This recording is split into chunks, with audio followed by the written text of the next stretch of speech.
Prepositions എന്നത് ഉപസർഗം എന്നാണ് മലയാളത്തിൽ പറയുക. Prepositions are used to connect words or phrases. വാക്കുകളെ ബന്ധിപ്പിക്കുവാനായിട്ട് ഉപയോഗിക്കുന്ന ചെറിയ വാക്കുകളാണ് prepositions. There are prepositions of position and prepositions of movement. ഒരു വസ്തുവിൻ്റെ സ്ഥാനത്തെ കാണിക്കുന്ന പ്രിപ്പോസിഷൻസ് ഉണ്ട്, അതുപോലെ ചലനങ്ങളെ കാണിക്കുന്ന പ്രിപ്പോസിഷൻസും ഉണ്ട്. ഇവ എന്തൊക്കെയാണെന്ന് നമുക്ക് നോക്കാം. Prepositions of position. ഇൻ എന്ന പ്രിപ്പോസിഷൻ ഒരു വസ്തു വെച്ചിരിക്കുന്ന സ്ഥലത്തെയാണ് കാണിക്കുക. The milk is kept in the cupboard.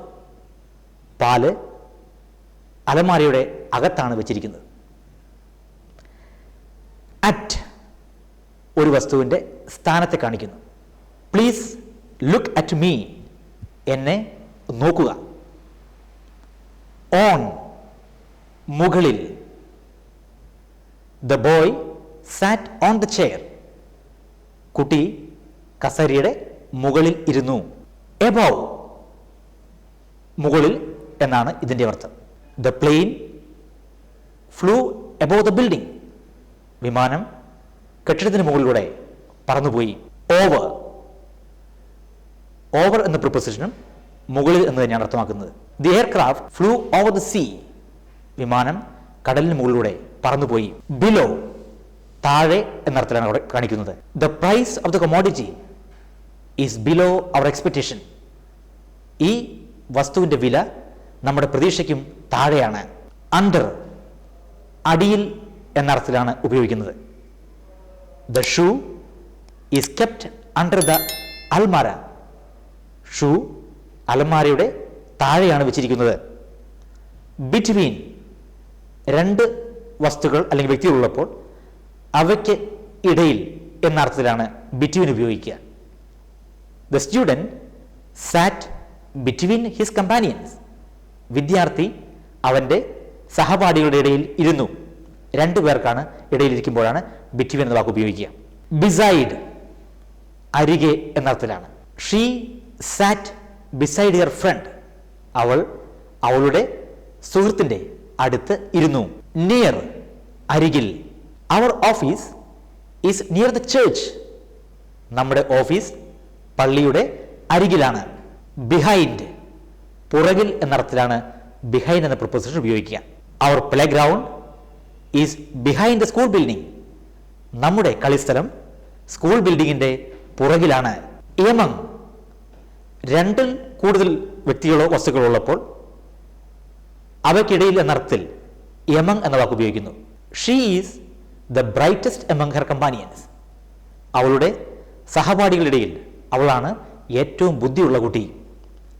Upon മുകളിൽ എന്നർത്ഥത്തിലാണ് അപ്പോൺ എന്ന പ്രിപ്പോസിഷൻ ഉപയോഗിക്കുക. We sat upon the cushion. ഞങ്ങൾ കുഷ്യൻ്റെ മുകളിലിരുന്നു. എക്രോസ് കുറുകെ. The Marthanda Varma bridge is built across Periyar river. Periyar നദിയുടെ കുറുകെയാണ് മാർത്താണ്ഡവർമ്മ പാലം നിർമ്മിച്ചിരിക്കുന്നത്. The next is prepositions of movement. ചലനങ്ങളുമായി ബന്ധപ്പെട്ട ഉപസർഗങ്ങൾ എന്തൊക്കെയാണെന്ന് നമുക്ക് നോക്കാം. ടുവേർഡ്സ് ഒന്നിന് അരികിലേക്ക്. The batsman went towards the dressing room. Batsman dressing റൂമിനെ ലക്ഷ്യമാക്കി നടന്നു. ഇൻടു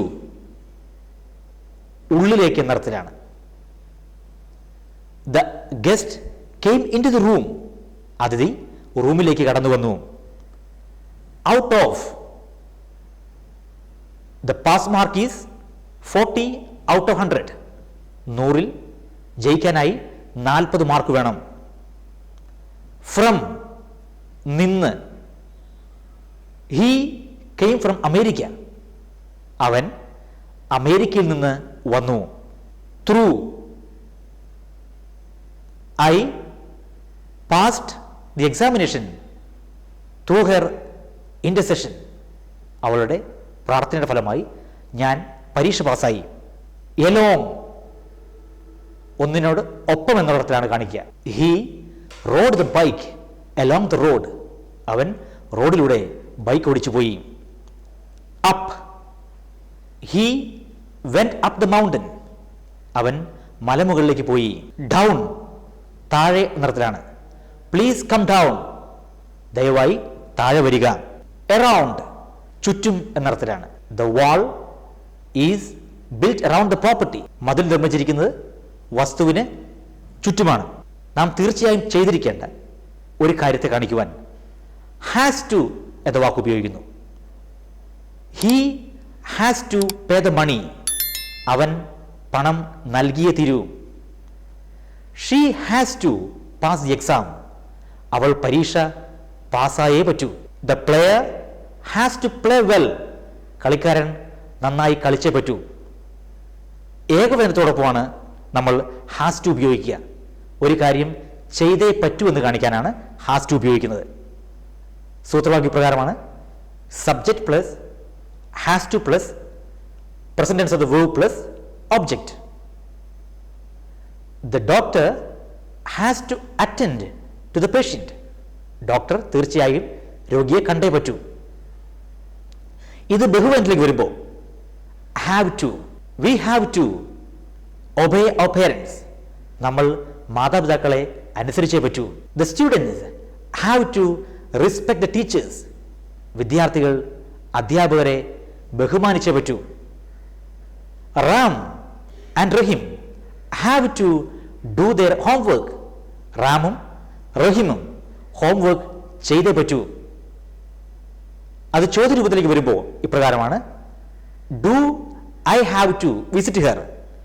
ഞാൻ അവളെ തീർച്ചയായും സന്ദർശിക്കണമോ? Formula do plus subject plus have to plus object. Do I have to visit her. ഏകവചനത്തിലാണെങ്കിൽ does she have to write the exam. അവൾ exam എഴുതുക തന്നെ വേണോ? I have to do my exercises every day. ഞാൻ എല്ലാ ദിവസവും exercise ചെയ്തേ പറ്റൂ.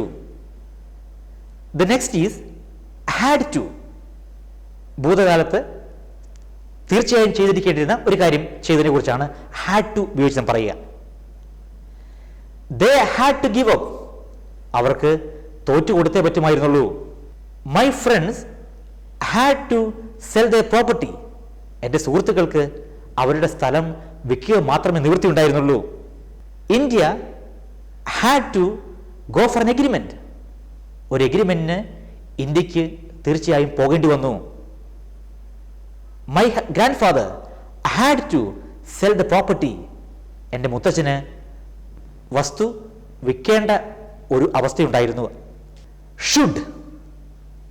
ഈ ഷുഡ് എന്ന വാക്കും തീർച്ചയായും ചെയ്തിരിക്കേണ്ട ഒരു കാര്യത്തെയാണ് കാണിക്കുന്നത്. ഹാസ് ടു ഹാവ് ടു എന്നതിനേക്കാൾ അല്പം കൂടി ഡിഗ്രി കുറഞ്ഞതാണ് should. You should obey me. നീ എന്നെ അനുസരിക്കണം. The children should respect parents. കുട്ടികൾ തീർച്ചയായും മാതാപിതാക്കളെ അനുസരിക്കണം, ബഹുമാനിക്കണം. The classmates should pay attention to the weaker companions. കഴിവ് കുറഞ്ഞ സഹപാഠികളെ വിദ്യാർത്ഥികൾ പ്രത്യേകം ശ്രദ്ധിക്കണം.